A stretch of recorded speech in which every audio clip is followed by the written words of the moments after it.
greensandmachines.com.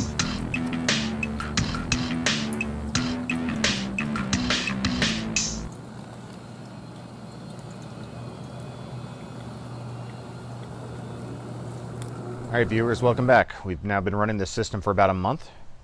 We've got 14 plants in here, which means I'm using all 3 rows of my first channel. Eventually, probably within the next week, I'm going to have to start up another set of channels. So I'll have to go through, clean out, make sure there's no debris still lying around in there, and we'll have more plants to grow. So this week's been kind of interesting. It's been very cloudy, very rainy. This upcoming week is also looking the same way with another thunderstorm in the forecast. Got to be careful. Afterwards, though, I'm expecting to see more sun and more heat. This week, essentially, with the weather, is preventing basil from coming into the garden. I do have about half a dozen seedlings or so that I could throw in here. They're still getting the roots a bit longer. Just got to wait it out. These current plants in the upper row, I'm waiting for more roots to come about. We can take a look here. You see this one? Got like a little one, but I want a bit more, kind of like how the other plants were last week. How close are these?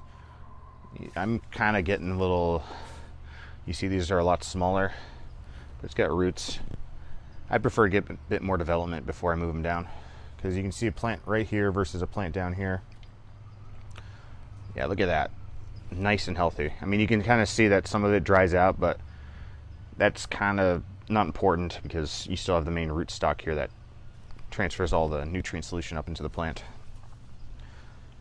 And we can look at our favorite thumbnail plant here. Look at that.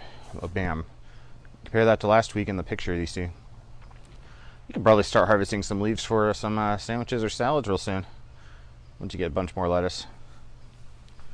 So with the cold weather, the ideal thing to put in here, the lettuce, Swiss chard, and kale. In about 2 weeks or so, we'll want to start putting basil in here, and then this whole system will just become entirely basil from that point on. So I did mention before how these top row plants, it does take a while for these roots to develop. And ideally I like to put plants that I've just put in the cups into the top row. There seems to be less success from going from the intermediate pot to a lower channel, but usually it can work. The greatest chance of success, though, is using this channel up top. So I have to make a decision here. Do I want to start running a second channel with higher water level? Or will these process through quick enough to where these go to the lowest channel or to a new channel I open up? Remember, the objective here, I would like to have all 72 plant spots filled. And to do so, I will also need to keep sowing more seeds.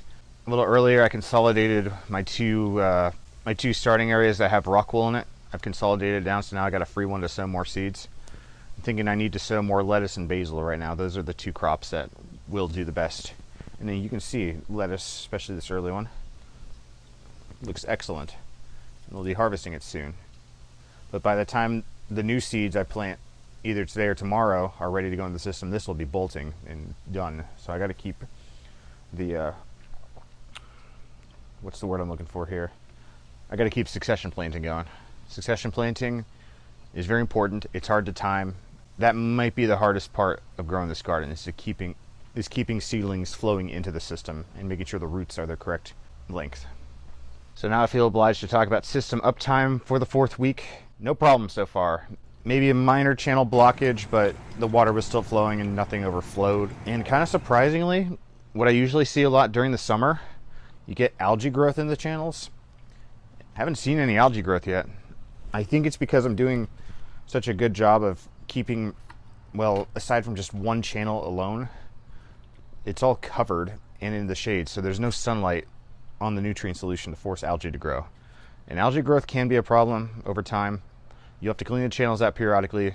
It does kind of cover plant roots, so you got to keep an eye on that. I really think the only way you can stop algae growth is to either keep the channels covered or you just don't run nutrient solution through the channel at the time.